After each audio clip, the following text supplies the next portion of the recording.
Hello everyone, and welcome to our midday break. Now a midday break, a time for rest and refreshment, to get out of the sun or maybe into the warmth, have a bit to eat and drink, to get ready with our energies for the work of the afternoon.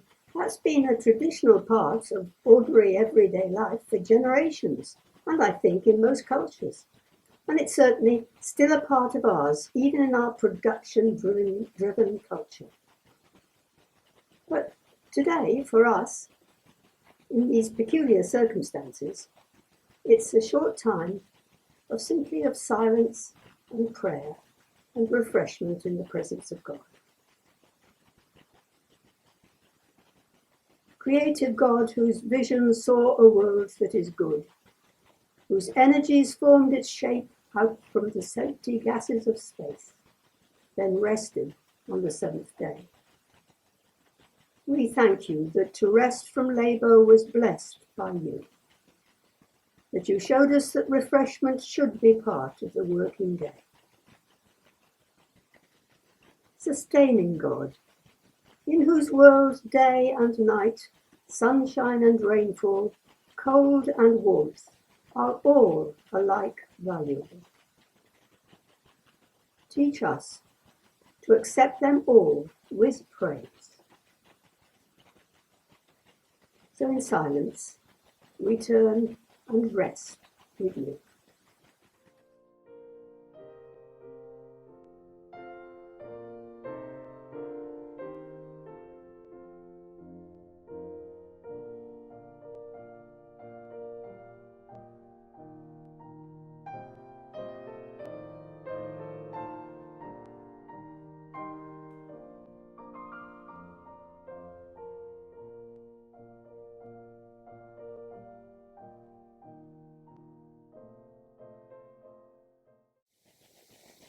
Now you'll remember that in John chapter 4, we read that Jesus took a midday break. Picture the scene in your mind's eye, if you will. A hot, dusty spot, empty in the midday glare, except for a weary man sitting drained in what shade he could find, grateful for that break in the demands of the day. Lord, it's such a comfort that you were one of us. You know what it's like to feel bone weary, to long for a moment's rest from the repetitive demands of the day and of people. We thank you that you understand our needs. And in silence, we bring those needs to you.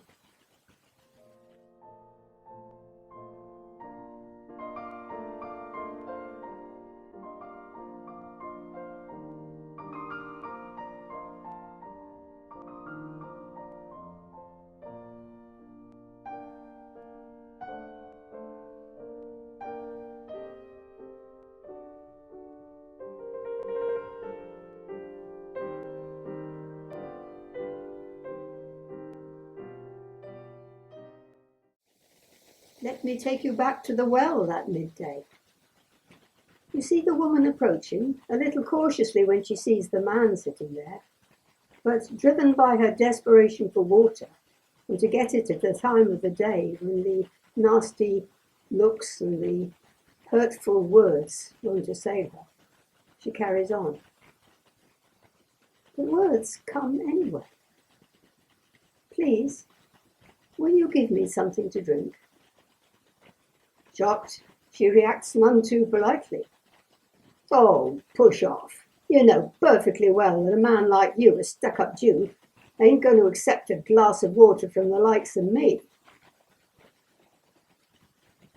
Jesus replies, then I will give you life-giving water.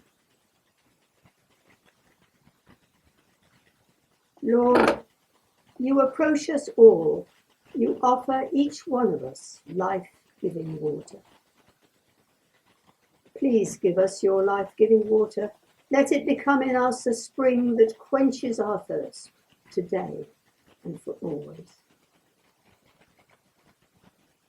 As we've learned these last months, You approach us even when the patterns of life are disrupted. Please give us your life-giving water.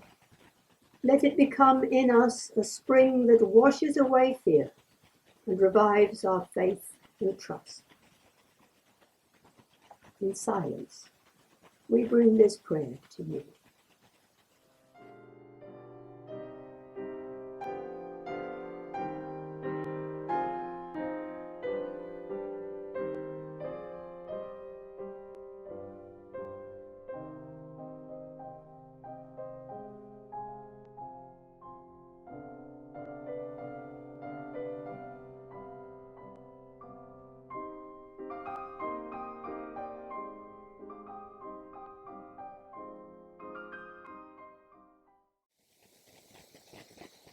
At the well again, Jesus' midday break has disappeared. The disciples are back, baffled and a little miffed because somebody else seems to have perked Jesus up. And the whole village is there, and he's teaching them. I tell you that the day is coming, in fact it's already here, when by the power of God's Spirit, we will worship God as he really is. What a lunch break. Lord, you put others' needs first, your own last. You gathered the needy, the social and outcasts, the ordinary workers into your life and taught them the truth. As you have gathered me in, help me to gather others in. Lord, you call us all to worship God in spirit and in truth. When we return to normal life, refreshed by this break, may our worship be pure and acceptable and open to all with whom we live. Amen. For the last time, we turn to God in silence and bring before him all that we've learnt in this time of lockdown and all that we hope to do for him when it's over.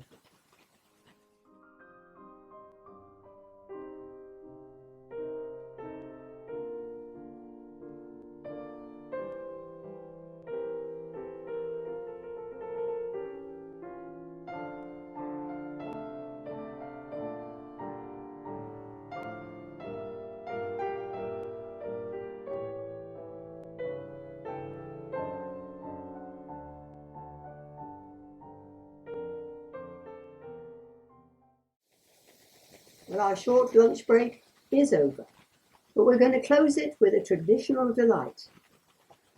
Guide Me, O Thou Great Redeemer, sung by a Welsh male voice choir, and you'll forgive them, but if towards the end they break into triumphant Welsh.